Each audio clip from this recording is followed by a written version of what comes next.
날 구원하신 주 감사 모든 것. 오늘 말씀의 제목은 인생의 항해와 암초입니다. 인생의 항해와 암초. 본문은 사도행전 13장 43절입니다. 사도행전 13장 43절입니다. 회당의 모임이 끝난 후에 유대인과 유대교에 입교한 경건한 사람들이 많이 바울과 바나바를 따르니 두 사도가 더불어 말하고 항상 하나님의 은혜 가운데 있으라 권하니라. 아멘. 저는 오늘 봉독한 본문을 가지고 인생의 항해와 암초라는 제목으로 은혜를 나누고자 합니다. 인생을 살다 보면은 인생의 어려움을 가져다주는 유혹이 참 많이 있습니다. 사실 우리의 인생에 큰 도움이 될 것 같아서 따라갔지만은 결국 인생을 어렵게 만드는 유혹이었다는 것을 뒤늦게 깨닫게 될 때는 이미 혹독한 시련을 겪고 있거나 겪은 후일 것입니다. 그런데 이 같은 유혹이 와도 어떤 사람은 전혀 유혹을 받지 않고 하나님께서 기뻐하시는 길로 나아가는가 하면 반대로 너무 쉽게 유혹에 빠지는 사람이 있다는 것입니다. 그럼 무엇이 다른 걸까요? 이 두 부류의 사람들이 무엇이 다른 걸까요? 인품, 지식 수준, 물질의 풍요, 환경 이런 것들은 전혀 영향을 주지 못했다고 합니다.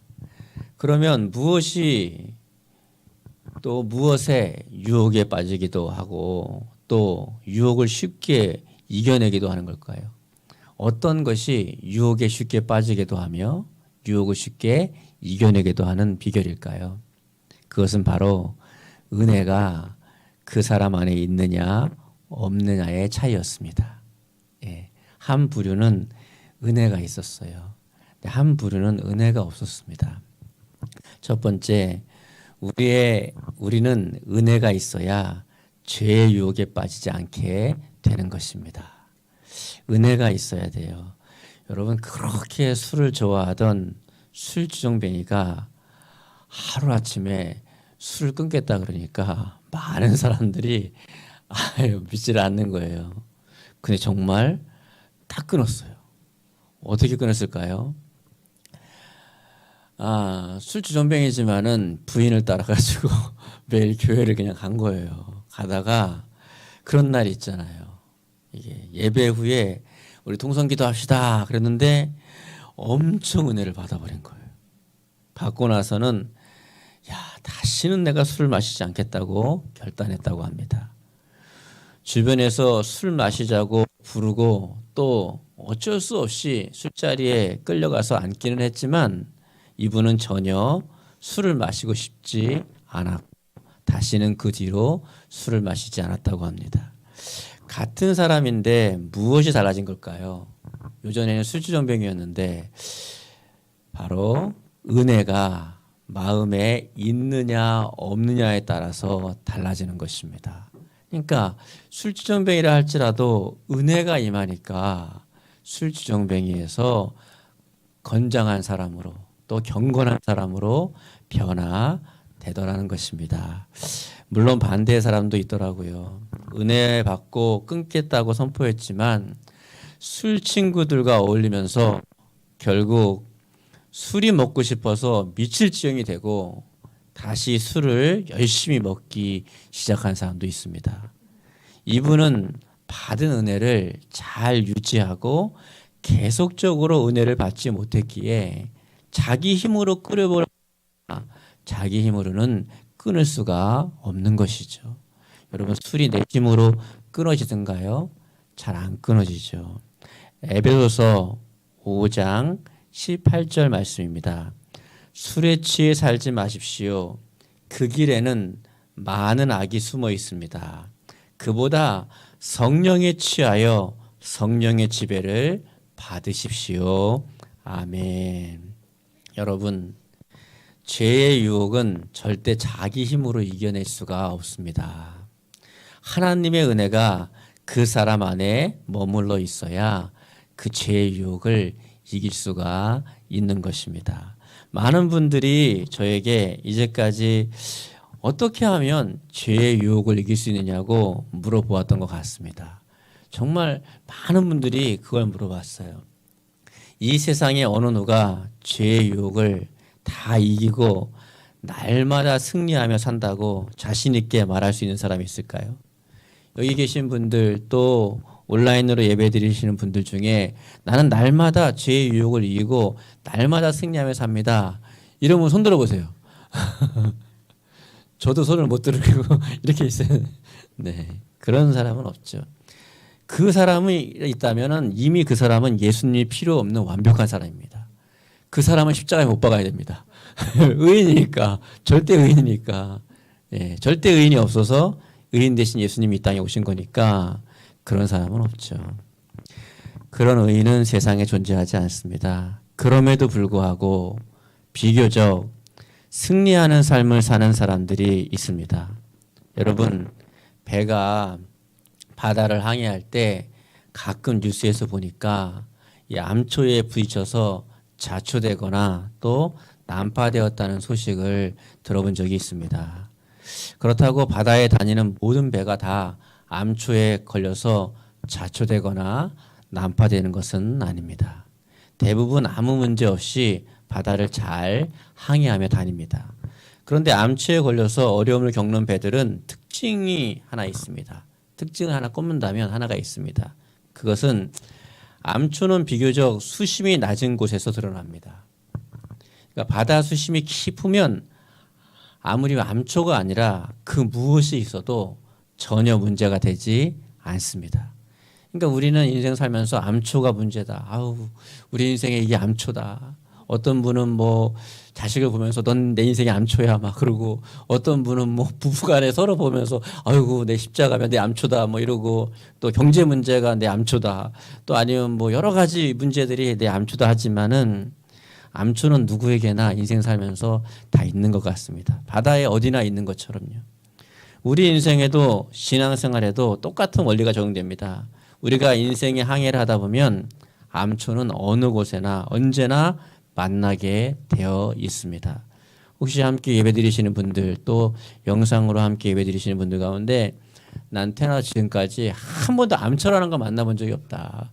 나는 하는 일마다 다 잘 되고 뭐 누가 태클 거는 사람도 없고, 예? 남편을 만나는데 그렇게 또 훌륭하고, 아내를 만나는데 그렇게 훌륭하고, 자녀는 뭐 아무것도 안 했는데 그렇게 맨날 올백을 맞아오고, 그 남들 다 가는 서울대학교를 그렇게 쉽게 들어가고, 서울대학만 가는 게 아니라 무슨 뭐 하버드를 간다고 저러는데 나는 가지 말라고 하는데 애는 가겠다고 그러고, 이런 분 계십니까? 예. 그런 거 없어요. 왜냐하면 제가 목회하다 보니까 산 좋고 물 좋은 데는 없습니다. 예. 산이 좋으면 물이 안 좋고요. 물이 좋으면 이게 산이 안 좋고, 또 둘 다 좋으면 정자가 안 좋아가지고 뭔가가 문제가 있습니다. 예. 안 만날 수는 없어요, 우리 인생에서. 그러니까 암초를 만났다고 너무 고민하거나 깊은 고뇌에 빠지거나 너무 낙심할 필요는 없습니다. 나만 겪는 게 아니니까요. 그런데 암초가 있어도 아무렇지도 않게 지나가는 배를 보면 모두가 한결같이 수심이 깊습니다. 암초는 밑에 엄청나게 많은데 그냥 유유히 지나가는 배들을 보면 수심이 굉장히 깊어요. 수심이 깊으면 깊을수록 안전합니다. 그러나 수심이 낮으면 낮을수록 위험합니다. 여기서 바다의 수심은 은혜를 말합니다, 여러분. 여러분이 여러분의 인생 항해를 떠날 때에 은혜의 수심이 깊으면 여러분의 여러 가지 암초가 여러분 앞에 턱턱 나타날지라도 여러분은 안전할 것인 줄 믿으시기 바랍니다. 전혀 유혹도 되지 않을 것입니다. 수많은 죄들이 여러분의 암초로 다가와도 그 바다 밑에 수많은 암초들, 수심이 깊으니까 은혜가 충만하니까 전혀 유혹이 안 되는 겁니다. 그러니까 뭐가 문제냐 하면 내 주변에 유혹하는 애들이 그렇게 많아요. 그게 중요한 게 아니라, 내 인생에 암초가 너무 많아요. 그게 중요한 게 아니라, 내 인생의 바다에 은혜가 부족하기에 다 가는 데마다 걸리는구나 이렇게 해석을 또 생각을 바꿔야 되는 것입니다. 그러나 은혜의 수심이 낮으면 여러분의 인생 항해에 가는 곳마다 걸리고 넘어지고 깨지고 힘든 인생이 될 것입니다. 똑같은 인생의 암초인 여러 어려움을 만날 때 어떤 사람은 아무 일 없이 쉽게 어렵지 않게 지나가지만 그러나 어떤 사람은 똑같은 암초를 만나고 똑같은 어려움을 만나도 유독 더 힘들어하는 경우가 많이 있습니다. 사실 보면 비슷한 어떤 경험을 하고 살아가시는 분들도 있고 아니면 어떤 분이 더 힘든 일도 있는데 더 쉽게 넘어가는 분도 있고 어떤 분이 볼 때는 야, 저 정도면 뭐 인생 살만하지 그런데 너무 힘들어 하시는 분도 있고 그 차이가 바로 바다의 수심 차이, 그 인생의 바다의 은혜의 차이라는 것입니다. 여러분 사도 바울을 교회 안 다니신 분들도 알죠. 뭐 사도 바울의 인생은 감히 사람으로서는 감당하기 힘든 인생이었습니다.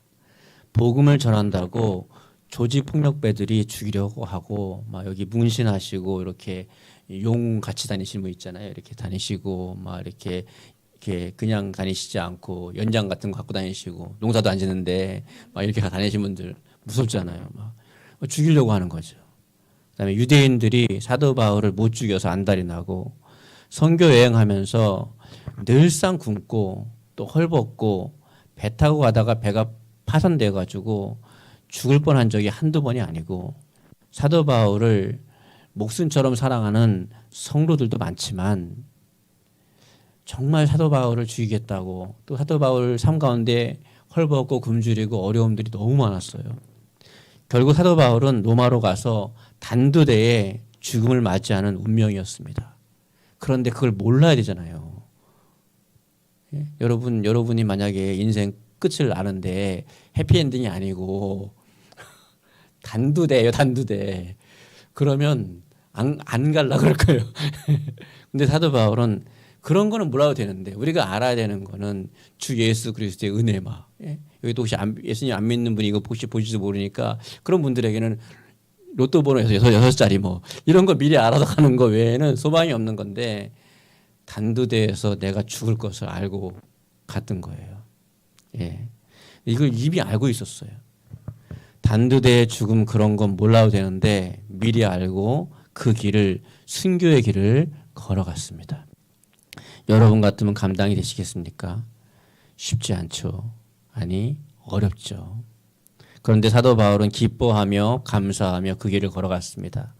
마치 그런 어려움을 조롱이나 하는 것처럼 자신의 운명에 대해 전혀 걱정하지 않고 오직 복음 전하는 일에 모든 생명을 걸었습니다. 사도행전 20장 24절입니다. 내가 달려갈 길과 주 예수께 받은 사명 곧 하나님의 은혜의 복음을 증언하는 일을 마치려 하면은 나의 생명조차 조금도 귀한 것을 여기지 아니하노라. 아멘. 그러니까 오직 복음 전파에 대한 걱정밖에 없었던 사람입니다. 자기 말년에 단두대에 목이 잘라 나가는데 그걸 다 알고도 이분은 오직 걱정이 그거 걱정이 아니에요. 여러분 감옥에 가면 사형수들이 얼마나 긴장하고 얼마나 초조해하는지 모릅니다. 제일 두려워하는 말이 면회 왔다는 말이래요. 면회 올 데가 없는데 면회가 왔다 그러면 직감적으로 안답니다. 아, 오늘이 그날이구나. 얼마나 두려워하는지 모른답니다. 그런데 사도 바울은 그러한 날을 받아놓고도 그 걱정 안 하고 복음 전파에 대한 걱정만 했다는 겁니다. 무엇이 그를 그렇게 큰 암초에도 흔들리지 않는 사람으로 만들었을까요? 고린도전서 15장 10절에 사도 바울은 이렇게 고백합니다. 그러나 내가 나 된 것은 하나님의 은혜로 된 것이니 내게 주신 그 은혜가 헛되지 아니하여 내가 모든 사도보다 더 많이 수고하였으나 내가 한 것이 아니요 오직 나와 함께 하신 하나님의 은혜로라. 아멘. 하나님의 은혜가 사도 바울의 마음속에 있었기에 힘든 것이 전혀 힘들 줄 모르고 유혹이 유혹되지 않고 고난이 고난되지 않았던 것입니다. 사랑하는 성도 여러분, 여러분에게 이러한 은혜가 풍성하기를 주님의 이름으로 축복합니다. 여러분 은혜 많이 받으세요. 예. 여러분 은혜 받으면 제가 갑자기 통장에 동그라미가 10개가 더 늘어났죠.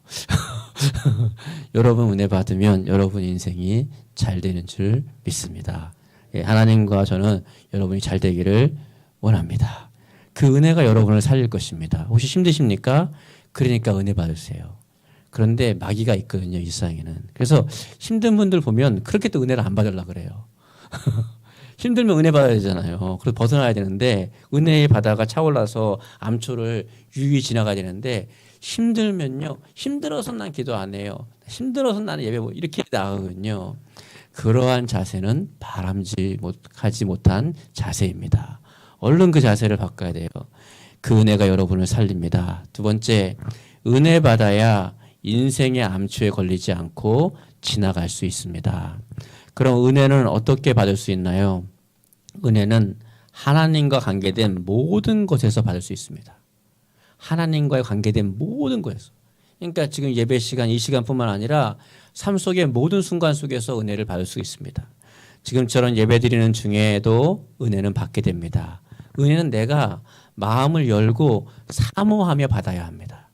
내가 마음을 열어야 돼요. 그리고 사모하며 받아야 합니다. 은혜는 많이 받으면 받을수록 인생과 내생에 큰 도움이 됩니다. 어느 교회에서 예배 드리기 전에 부부싸움을 하고 온 부부가 예배를 드리는 도중에 부부싸움을 시큰하고 교회 온 거예요. 그 예배 드리는 도중에 마음에 은혜가 임하고 그러고 나니까 언제 싸웠냐는 듯이 나갈 때는 서로 팔짱을 끼고 나가는 모습은 은혜 아니면 불가능합니다.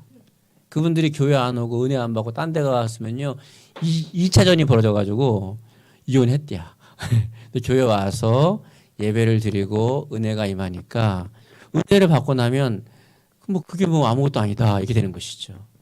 학창 시절 자신을 괴롭혔던 친구와 요즘에 뉴스에 많이 나오잖아요. 학창 시절에 정말 심하게 괴롭혔던 친구들 때문에 마음 아파하는 많은 분들이 있는데 그분들에게 하나님의 은혜와 위로가 임하기를 바랍니다. 예. 여기 혹시 친구들도 학생들도 잘 들어요. 지금 뭐 우리 교회 학생들은 그런 사람은 없지만은 지금 내가 학교 다니면서 괜히 멋부리고 누구 괴롭히면 여러분의 인생에 가장 꼽히고 성공할 당시에 그게 여러분의 발목을 잡아서 죄는 없어지지 않으니까 여러분의 인생을 어렵게 만들 것입니다. 꼭 지금의 삶을 잘 살아야 되는 것이죠. 그런데 그 친구를 용서하고 화해하고 그걸 넘어서 절친까지 되는 분들이 있습니다. 놀라운 거죠. 은혜 아니면 불가능합니다. 그쪽은 쳐다보기 싫고 그런 이름은 다시 생각하기도 싫고 그 인간은 만나기도 싫은 사람이 되는데 그를 용서하고 화해하고 또 나중에 절친까지 되는 이런 일은 은혜 아니면 불가능합니다. 심지어 어떤 경우가 있었냐면 교회 안에 남편과 불륜을 저지른 여자 갑자기 여기 있는 여자분들이 핏기가 사라지시면서 그러니까 생각만 해도 열받는 거죠. 예. 그 저지른 여자를 전도해서 머리카락을 뽑은 게 아니라 전도를 해서 회개시키고 용서해주고 돌봐주고 또 사람 만들어준 엄청난 일을 하신 그 역사는 은혜 아니면 불가능합니다. 본능적으로 그게 어떻게 가능하겠습니까? 그런데 은혜가 임하니까 그 여자가 불쌍해 보이는 거예요. 너무 불쌍한 거예요. 그래가지고 그 사람을 전도해가지고 회개시키고 용서하고 돌봐주고 사람 만들어준 거죠. 보통 사람으로는 불가능합니다. 사람이 원래 갖고 있는 마음으로는 불가능합니다. 은혜가 임하면 그 엄청난 암초도 자연스럽게 지는 것입니다. 여러분 선교지에 가보면 선교사님도 현지인들도 그렇게 감사를 많이 할 수가 없습니다. 근데 별로 감사할 것도 없는데 힘들기만 한 삶 가운데 힘들기만 한 생활인데 감사하고 기뻐하고 그렇게 하나님을 사랑하고 또 사랑할 수가 없습니다. 예. 선교사님 그러니까 어디 집시 마을에 가서 한 26년, 30년을 섬기는데 처음에는 이 섬기는 걸 오해해가지고 여러분 집시들이니까 무시를 당하다 보니까 마음의 상처들이 너무 많다 보니까 이제 이게 선을 베풀어도 그게 선으로 안 보이는 거죠. 예, 막 맨날 거짓말해가지고 속여가지고 얻어먹고 사는 사람들이니까. 그래가지고 하루는 갔더니 마약하고 막 알코올 중독에 이런 사람들이니까 갔더니 한 열댓 명이 남자 장정이 나와가지고 선교사님을 둘러싸고 막 때린 겁니다. 막 그걸 이제 어린 자녀가 본 겁니다. 집에 와서 울면서 다른 데로 가자고. 아빠가 좋은 일 이렇게 하는데 그것도 몰라주고 저렇게 때리는 사람들 하지 말고 우리 다른 데로 가자고 막. 예.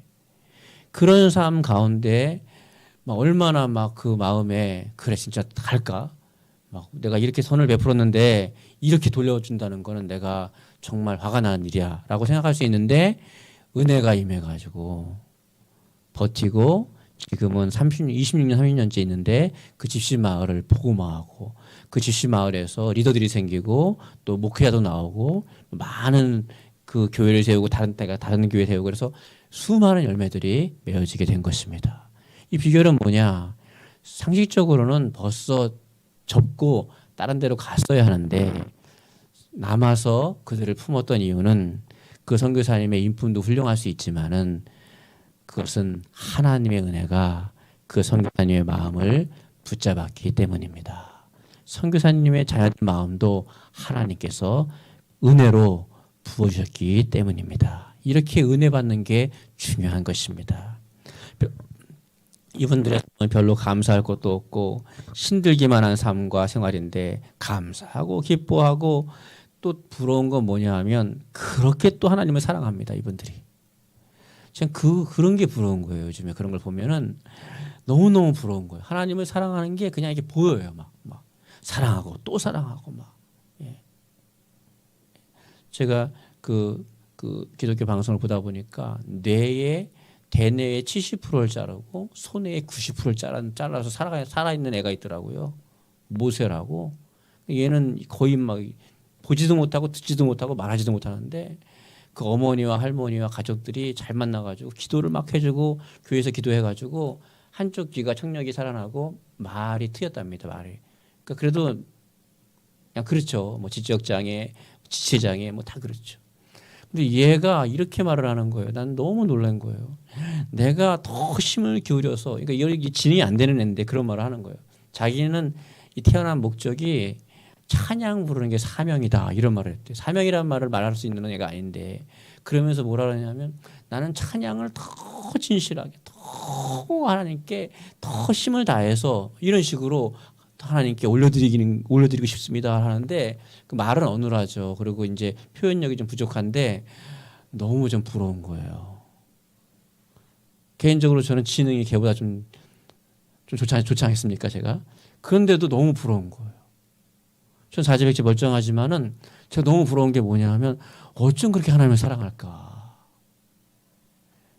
은혜가 그 마음 안에 충만한 것입니다. 저는 그게 부러운 겁니다. 여러분 같은 상황에서 하나님을 비하하고 또 부모님들도 하나님을 원망하고 떠나고 막 그 아이도 막 그냥 막 그럴 수 있는 거거든요, 사실은. 그런데 그 상황 속에서도 그렇게 하나님을 사랑할 수 있는 건 은혜가 그 마음에 있기 때문입니다. 여러분 은혜가 이렇게 중요합니다. 같은 시대를 살아가는 사람인데 어떤 이들은 조그만 암초에도 힘들어하고 걸려 넘어지고 또 반대로 어떤 이들은 큰 암초에도 그저 덤덤히 지나갈 수 있는 걸까요? 그것은 바로 은혜가 있고 없고의 차이입니다. 그러므로 사랑하는 성도 여러분 은혜 많이 받으시기 바랍니다. 앞다투어서 내가 은혜 받기를 위해서 열심을 내셔야 됩니다. 나 은혜 받아야 돼. 나 은혜 받아야 돼. 예? 여러분 성품이 다 훌륭하시죠? 근데요, 그런 어떤 그 예전에 고전 책을 보니까 교부들이 쓴 책을 보니까 다 교부님 대단하십니다. 이렇게 말을 하는 거예요, 제자들이. 그랬더니 교부가 뭐라냐면 근데 이제 어떤 지나가는 사람이 야! 막 욕을 했대요. 그랬더니 놔두라는 거예요. 사실 나는 너희들이 몰라서 그렇지 저거보다 더 욕 먹어야 돼. 내가 아는 나는 더 욕을 먹어야 되는 난데 너희들이 나를 잘 몰라서 그래. 이랬다는 겁니다. 사실 우리도 그렇지 않나는 거죠. 예? 예, 모든 세상의 사람들이 여러분만큼 여러분을 알면 모두가 안티가 될 것입니다. 여러분만큼 여러분을 모르기 때문에 여러분을 사랑해주고 해주는 거지. 근데 하나님은 그만큼 아는데도 사랑하시니까 하나님의 사랑이 얼마나 커요. 그러니까요. 예. 그러니까 우리는 은혜 많이 받아야 합니다.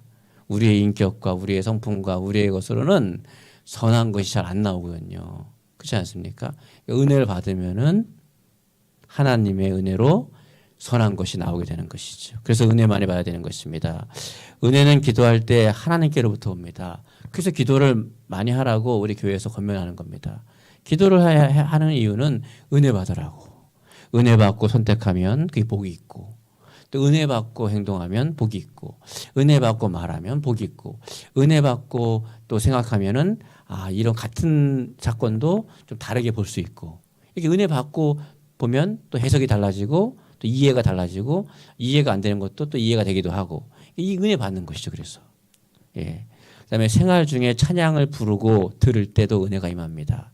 찬양을 많이 듣는 것도 중요하고 많이 부르는 것도 중요해요. 예. 찬양을 자꾸 부르다 보면은 은혜가 임합니다. 예. 그래서 내가 무의식 중에 무슨 일을 하다가 내 입에서 툭 튀어나오는 그 노래가 영성입니다. 막 노래 이렇게 막 뭐 일을 하다가 갑자기 내 입에서 두 손 들고 찬양합니다. 은혜가 있는 분이에요. 예, 막. 예. 근데 뭐 막 이렇게 아시죠? 막 이렇게 막 하다가 갑자기 오르륵 이렇게 해가지고 트로트 뭐 이렇게 나오거나 내 인생 돌려달라고 자꾸 그릇이 이렇게 나도 모르게 툭 나오면 그 내 마음에 있는 거예요. 성경에 뭐라 그러죠? 마음에 가득한 게 입으로 나온다는 것이죠. 예. 근데 또 놀랄 때 주여 이렇게 하시는 분들은 은혜가 있는 분들이에요. 예. 딱 근데 아버지 막 이러면 그 아버지가 이 아버지가 아니잖아요. 예. 육신의 아버지를 찾는 분들은 은혜가. 예. 우리가 무의식 중에도 나오는 겁니다. 여러분의 삶 가운데 그냥 기도하시고 찬양 자꾸 부르시고 또 말씀을 읽을 때 또 이렇게 들을 때 또 공부할 때 묵상할 때 은혜가 임합니다. 예. 또 전도할 때 은혜가 엄청 임합니다. 예. 그다음에 섬길 때도 임하고요. 하나님의 은혜는 여러분 마음속에 임하게 되는 것입니다. 은혜가 있는 사람은 예배를 드리는 가운데도 이게 있는 사람이 더 누리지 않았습니까? 여러분 그 라디오 주파수가 잘 잡히면요 깨끗하게 들리거든요. 근데 주파수가 잘 안 잡히면 이게 희미하게 막 치직거리지 않습니까? 그래서 우리는 은혜 봐야 되는 거죠. 무엇이든지 하나님과 관계되는 어떠한 일을 한다면 하나님의 은혜는 여러분에게 임할 것이고, 그 은혜는 여러분의 인생의 항해에서 만나는 크고 작은 암초들을 없어지게 하는 것은 아닙니다. 그대로 있는데 그냥 전혀 모르게 지나가게 할 것입니다. 내가 왜 이것 때문에 힘들어했지? 내가 뭐 이까지 큰 걸로 힘들어했지? 이렇게 되는 것입니다. 사랑하는 성도 여러분, 우리 힘으로 살지 말고 하나님이 주시는 힘으로 사시기를 주님의 이름으로 축원합니다. 은혜로 사시기 바랍니다. 우리 말씀 한 절 읽고 말씀을 마치겠습니다. 갈라디아서 6장 18절입니다. 형제들아, 우리 주 예수 그리스도의 은혜가 너희 심령에 있을지어다. 아멘. 우리 주 예수 그리스도의 은혜가 너희 심령에 있을지어다. 이렇게 말씀하십니다. 여러분 심령에, 여러분 마음에 은혜가 있길 바랍니다. 그러면 여러분의 삶은 한마디로 샬롬이 될 것입니다. 그리고 여러분의 입술에서는 할렐루야가 넘쳐날 것입니다. 우리 주여 한번 부르고 말씀을 생각하면서 우리 통성하여 기도하겠습니다. 주여, 사랑과 은혜가 많으신 아버지 하나님 고맙고 감사합니다. 하나님 은혜를 부어주시고 역사하시고 함께해 주시옵소서. 오 하나님, 역사하시고 도우시고 함께해 주시옵소서. 아버지 하나님 은혜를 부어주시옵소서. 은혜 받아야 삽니다. 은혜 받아야 인생의 바다에서, 인생의 항해에서 암초를 만나지 않고, 은혜 받아야 하나님이 기뻐하시는 길로 나아갈 수 있고, 은혜 받아야 분별력이 생기고 바른 길로 나아갈 수 있고, 은혜 받아야 살 수 있습니다. 내 힘으로, 내 인격으로, 나의 능력으로는 살 수 없습니다. 은혜를 부어주시옵소서. 우리 몸된 교회에 은혜를 부어주시고 우리 성도들의 가정과 온 성도들의 삶에, 성도들의 마음에 은혜를 부어주시옵소서. 은혜를 부어주시옵소서. 은혜를 부어주시옵소서. 은혜를 부어주시옵소서. 우리의 삶 가운데 수많은 암초들이 우리 주변에 있지만은 그 암초를 바라보지 않고 하나님의 은혜를 바라보게 도와주셔서 은혜로 말미암아 아무것도 아닌 것처럼 지나가게 하여 주시옵소서. 사도 바울처럼, 우리 예수님처럼, 믿음의 선진들처럼 하나님 우리도 그 길을 걸어가게 도와주시옵소서. 완벽할 순 없지만 때론 넘어지고 때론 좌절하지만 그 가운데서도 하나님의 은혜를 바라보며 소망을 얻게 하시고 믿음을 얻게 하시고 희망을 얻게 하시고 하나님을 바라보게 하시고 승리하게 도와주시옵소서. 우리 인생에 펼쳐지는 수많은 암초들을 원망하고 불평하고 좌절하지 않게 하시고 은혜로 말미암아 덮어지게 하여 주시옵소서. 은혜로 말미암아 감당이 되게 하여 주시옵소서. 은혜로 말미암아 이겨내가게 도와주시옵소서. 은혜로 말미암아 자연스럽게 지나가게 하여 주시옵소서. 아버지 하나님이시여, 원망과 불평과 낙심과 낙담에서 벗어나 하나님의 은혜로 저 푸른 바다를, 저 망망한 바다를 힘차게 가로질며 나아갈 수 있도록, 인생의 복된 항해를 힘차게 나아갈 수 있도록 도와주시옵소서. 하나님은 하늘에 계시고 나는 땅에 있습니다. 하나님은 전능하시고 나는 무능합니다. 나는 아무것도 할 수 없고 하나님은 모든 것을 하십니다. 은혜 안에서 붙잡아 주시옵소서. 은혜 안에서 도와주시옵소서. 인생이 내 마음대로 되지 않습니다. 인생이 내 생각대로 되지 않습니다. 인생이 내가 원하는 대로 되지 않습니다. 하나님의 은혜가 있어야만, 하나님의 뜻이 이루어지고 하나님 앞에 감사와 기쁨과 경배와 찬송을 올려드릴 수 있어. 생활 중에, 삶 중에 하나님을 찬양하고 하나님을 기도하고 하나님께 대화하며 하나님의 말씀을 사모하고 하나님을 예배하고 하나님을 경배하고 은혜 받기에, 정말 은혜 받기에, 정말 은혜를 사모하게 해주시옵소서. 은혜만이 나를 살릴 수 있습니다. 모든 죄의 유혹으로부터, 수많은 죄의 유혹으로부터 이길 수 있는 방법은 내 능력과 내 인품과 내 권능으로 안 됩니다. 하나님의 은혜가 임하여야만 수많은 죄의 유혹을 이길 수 있습니다. 수많은 시험과 유혹과 악에서 승리할 수 있습니다. 아버지, 시험에 들지 말게 하옵시고 유혹에 빠지지 않게 하옵시고 다만하게서 구하옵소서. 아라바라 카라바라바 샬라바 샴바라바라 카라바라바 함바라바라 카라바라바 샬라바 샴바라바라 카라바 샬라바 삼바라바라 카라바라 아라바라 카라바라바 가라바람바라 베가라바라 마샤라바라 카라바라 베가라바라 카라바 샤라바라바 카라 함바라바라바라 카라바라바라바라바라바라바라. 은혜를 간구하는 성도가 되게 하여 주시옵소서. 은혜를 사모하는 성도가 되게 하여 주시옵소서. 은혜만이 살 길입니다. 하나님의 은혜가 임해야, 하나님의 은혜가 임하여 주옵소서. 오 아버지요.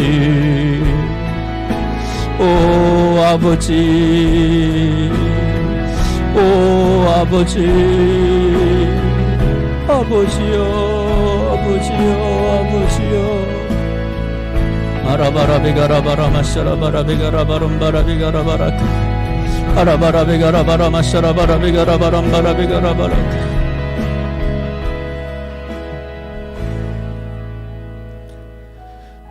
사랑과 은혜가 많으신 아버지 하나님, 믿음으로 주 앞에 고백합니다. 우리들은 하나님의 은혜가 없이는 살 수가 없습니다. 내 힘으로, 내 능력으로, 내 권능으로는 인생의 항해에 수많은, 어디서 어떻게 나타날지 모르는 수많은 암초들을 내가 감당할 수가 없고 내 능력으로 이겨낼 힘이 없습니다. 하나님 고백하옵나니 은혜를 우리에게 부어주셔서 암초가 암초인 것을 모르고 지나갈 수 있도록 도와주시옵시고, 은혜를 부어주셔서 어려움을 어려움인 줄 모르고 지나가게 하여 주시옵시고, 은혜를 부어주셔서 올바로 분별하게 도와주시옵시고, 은혜를 부어주셔서 선한 것이 우리의 삶에 온전히 드러나게 도와주시옵소서. 특별히 하나님, 우리 한국교회에 은혜를 부어주셔서 아름답고 선하고 복되고 귀한 모습이 온 국민에게 비춰질 수 있도록 선한 이미지를 만들어 주시옵소서. 모든 것 주님께 맡깁니다. 감사드리고 예수님의 이름으로 기도드리옵나이다. 아멘.